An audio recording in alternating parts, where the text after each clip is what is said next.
But we begin our report with hope on Wednesday that banging sounds detected in the North Atlantic might be coming from the 5-passenger Titan submersible. We run the whole thing with this game controller. This is a $40 controller, and this was the Titan submarine. Would you believe me if I told you this $40 controller was used to steer the Titan submarine and ultimately leading 5 people to their demise? But how could this happen? And could the controller have been a main reason for the submarine going missing? Well, let's find out. The story begins with the Titanic. The Titanic was a British passenger liner that tragically sank on its maiden voyage in the early hours of April 15, 1912. It was one of the most iconic and ill-fated maritime disasters in history. The Titanic was a massive ship measuring about 882 feet long and weighing about 46,000 tons. It had 9 decks and could accommodate over 2,400 passengers and crew members. The ship was equipped with state-of-the-art amenities including luxurious cabins, a swimming pool, a gymnasium, a squash court, and even a Turkish bath. On April 10, 1912, the Titanic embarked on its maiden voyage from Southampton. Among the passengers were wealthy elites, businessmen, immigrants, and members of the ship's crew. The voyage initially proceeded smoothly, with the passengers enjoying the luxurious accommodations and various entertainment options such as music, a gala. However, disaster struck on the night of April 14, 1912. The Titanic received several iceberg warnings throughout the day, but the ship's crew, under the command of Captain Edward Smith, believed that the Titanic was unsinkable and continued sailing at high speeds. At approximately 11:40 p.m, a lookout spotted an iceberg directly ahead. Despite quick action to avoid the collision, the Titanic struck the iceberg, causing a series of fatal damages to the ship's hull. The Titanic was not equipped with enough lifeboats to accommodate for all the passengers and crews, which became a critical factor in the subsequent loss of life. And as the ship began to sink, the crew attempted to evacuate the passengers, prioritizing women and children. Distress signals were sent out and nearby ships responded to the Titanic's call for help. However, due to the lack of lifeboats and the rapid sinking of the ship, over 1,500 people lost their lives in the icy waters of the North Atlantic. But with the end of the Titanic became a new journey.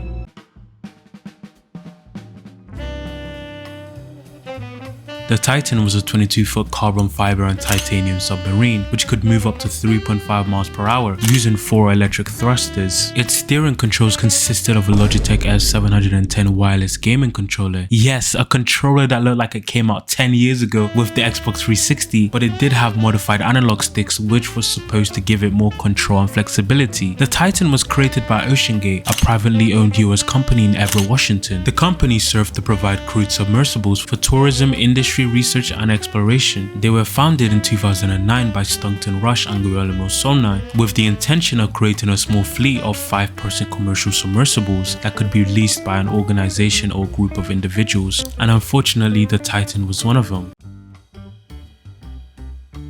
But we begin our report with a catastrophic end to a deep-sea expedition. The dive operation began on 18th of June at around 9:30 a.m. NTD. For the first hour and a half of the descent, the Titan communicated with Polar Prince every 15 minutes, but communication quickly stopped soon after, as the last recorded communication was at 11:15 a.m. The Titan was expected to resurface around 4:30 p.m. of the same day, but once it got closer and closer to 4:30 p.m, there was still no signs and still no word from the Titan. Hours went by and still no word, so at 7:10 p.m, the US Coast Guard was notified of the missing vessel. The Titan had up to 96 hours of breathable air supply for its 5 passengers when it set out. This meant that the passengers of the Titan had up to the 22nd of June 2023 if the submersible had still remained intact. The 5 passengers on the Titan consisted of Hamish Harden, a 58-year-old man who was the chair of the private plane firm Action Aviation, Shehzada and Suleiman Dawood. Shehzada Dawood was a 48-year-old man who was the UK-based vice chair of the Pakistani chemicals to energy conglomerate Engra Corporation. His son was Suleiman, who was a 19-year-old university student, Paul-Henri Nigelet, a 77-year-old former French Navy commander, and Stockton Rush, a 61-year-old man who was the chief executive and founder of OceanGate, the company who created the Titan.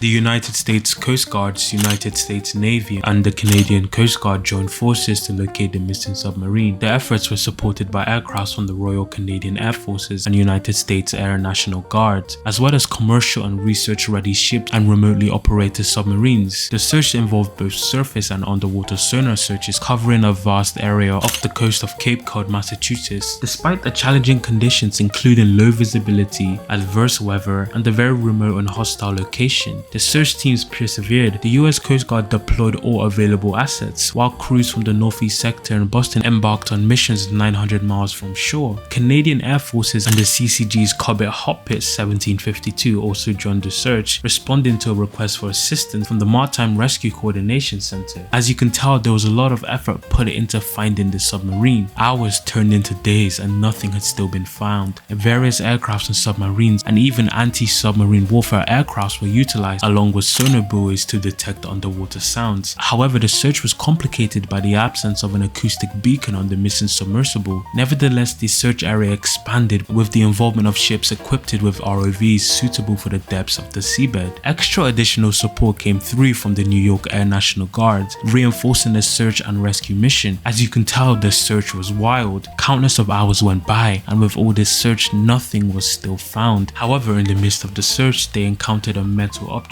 and a floating rectangular object, which people thought it was part of the submarine, but it was later found out that it really wasn't, and it was something completely unrelated. So the search intensified, enhancing the search with sonar capabilities from more advanced vessels. The search team further expanded to include more air and water vehicles, while the US Navy's Flyway Deep Ocean Salvage System prepared to assist on the search, but later faced logistical challenges in reaching the wreck site. But as the search turned from hours into days, fears of dwindling supplies started to loom above everyone's heads, because the 5 passengers only had to the 22nd of June's worth of supplies.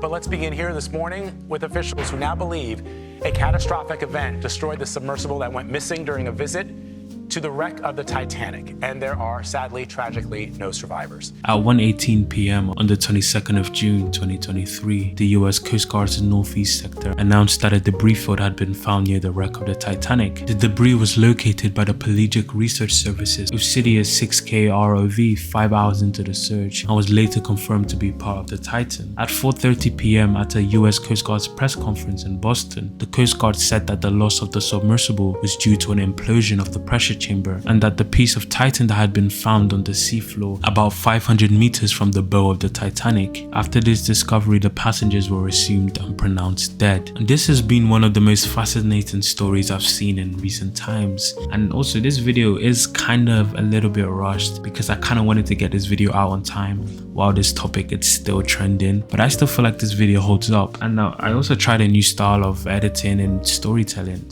But if you guys enjoyed this video, make sure to like, comment, and subscribe.